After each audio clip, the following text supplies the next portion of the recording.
iniciando uma série chamada Passou Batido. Muitos textos e muitos personagens da Bíblia nós ignoramos, nós não conhecemos. E agora domingo nós recebemos a Companhia Nissi com a peça O Conto de Rispa. Eu queria falar um pouquinho de Rispa. E muita gente não conhece Rispa, não sabe que Rispa é um personagem da Bíblia.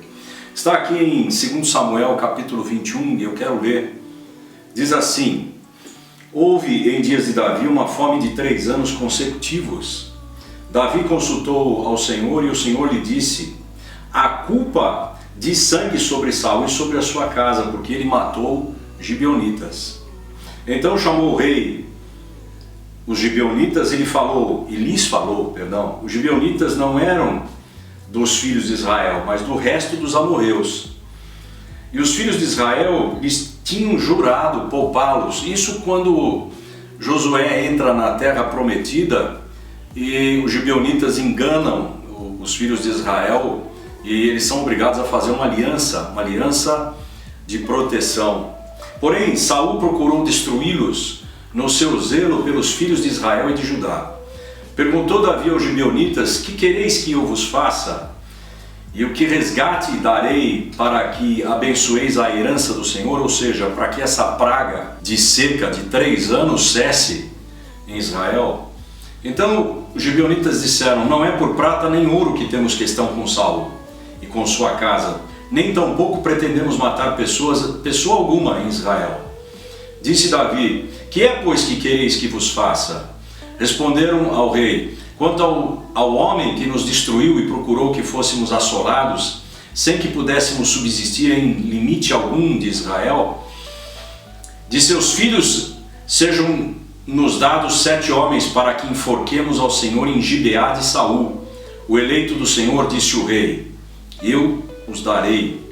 Porém o rei poupou Mefibosete, filho de Jonatã, o neto de Saul, por causa do juramento ao Senhor que entre eles houvera entre Davi e Jonatã, que era amigo de Davi. Porém tomou o rei dos filhos de Rispa, filha de Aiá, que tinha tido de Saul, a saber, a Armone, a Mefibosete, como também os 5 filhos de Merabe, filha de Saul, que tivera de Adriel, filho de Barzilai, Meulatita, e os entregou nas mãos dos gibeonitas, os quais os enforcaram no monte perante o Senhor.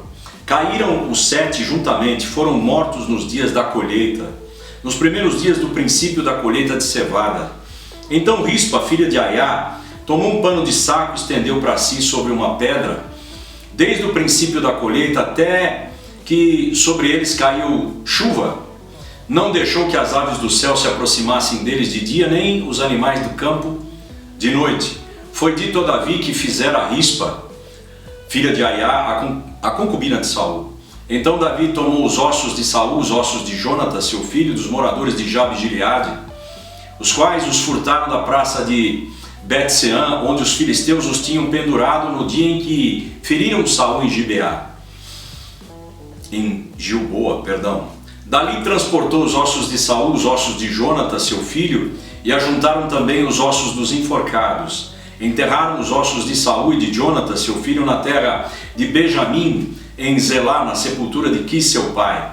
Fizeram tudo o que o rei ordenara. Depois disso, Deus se tornou favorável para com a terra.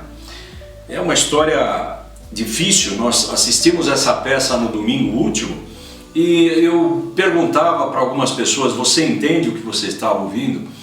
E quase todos que eu perguntei disseram: não, eu não entendo. Você sabia que esse texto é bíblico? Esse texto é bíblico.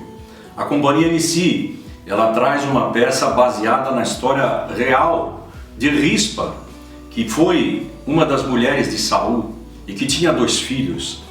A outra mulher era filha de Saul, Merabe, que tinha 5 filhos. Os 7 foram entregues por Davi para serem enforcados pelos gibeonitas. Veja, existia uma seca muito grande em Israel, 3 anos de seca, e Davi consulta o Senhor. E só depois o Senhor se manifesta em dizer o porquê, qual era a causa desta seca. Havia um pacto que havia sido quebrado, tinha sido quebrado Um pacto que tinha sido feito há centenas de anos atrás, quando eles ainda não eram uma nação formada, ainda eram uma nação, perdão, eles já eram sim a nação de Israel, ainda não estavam instituídos na terra. Era aquela nação que vinha do deserto para entrar na terra prometida. E muitos anos depois, Saul com certeza fez isso conscientemente. Ele sabia que havia um pacto entre os filhos de Israel e os gibeonitas, mas ele quebra este pacto, talvez considerando que ele tinha poder nas suas mãos, que ele era o rei, que ele era o máximo, que ele podia fazer o que ele desejava fazer. Veja, existe um texto na Bíblia que diz que nós não podemos remover os marcos antigos que foram colocados pelos nossos pais. O Senhor estabelece princípios na Bíblia que não podem ser quebrados em tempo nenhum. São 7 esses princípios. Eu quero crer que nós ainda vamos estudar aqui nessa série e que nós estamos iniciando agora. A história de Rispa é uma história terrível. Ela vê os seus 2 filhos serem entregues para serem enforcados. Depois, já mortos, estendidos numa pedra, a Bíblia diz que quando os mortos não eram enterrados era uma tremenda desonra. Precisava haver o sepultamento para ter honra naquela família, naquela vida. Era como uma maldição. Ela zela, ela estende um pano grosso, um pano de saco por sobre os cadáveres. E alguns comentaristas dizem que ela ficou talvez meses ali, porque do tempo da colheita até o tempo das chuvas era um tempo grande. E Davi foi informado disso, e depois desse tempo em que ela protegeu o cadáver dos seus filhos, Davi, tocado talvez pelo cuidado de Rispa, ele pega os ossos dos descendentes de Saul, juntamente com os ossos de Saul que haviam sido roubados, com os ossos de Jonathan, o seu filho, que também havia sido levado, e ele manda que sejam sepultados. Foi em meio a esse conflito étnico que o drama da história de Rispa começa. Isso porque entre esses homens que foram entregues por Davi aos gibeonitas estavam justamente os 2 filhos de Rispa, chamado Armoni e Mefibosete, além dos outros 5 filhos da filha de Saul. Essa é a história que foi contada no teatro domingo último aqui na comunidade Shalom, o conto de Rispa, né? O zelo dessa mãe, dessa mulher, história terrível, uma história triste, muito triste, o zelo de uma mãe com relação ao corpo dos seus filhos.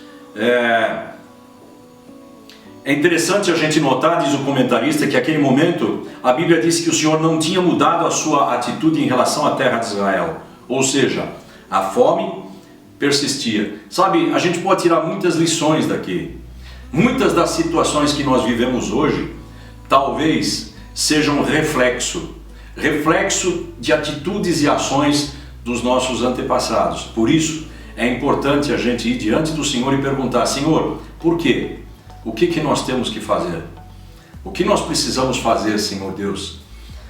Precisamos nos arrepender, precisamos pedir perdão pelos nossos pais, pelos nossos avós? Eu creio que sim, eu creio que sim. O Senhor é Deus de justiça, não é Deus de confusão.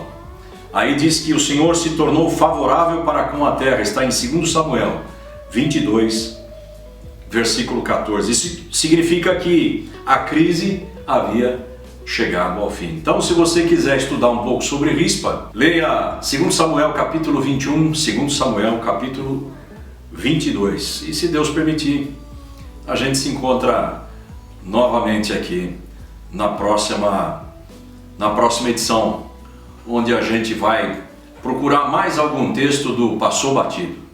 Deus abençoe, até lá.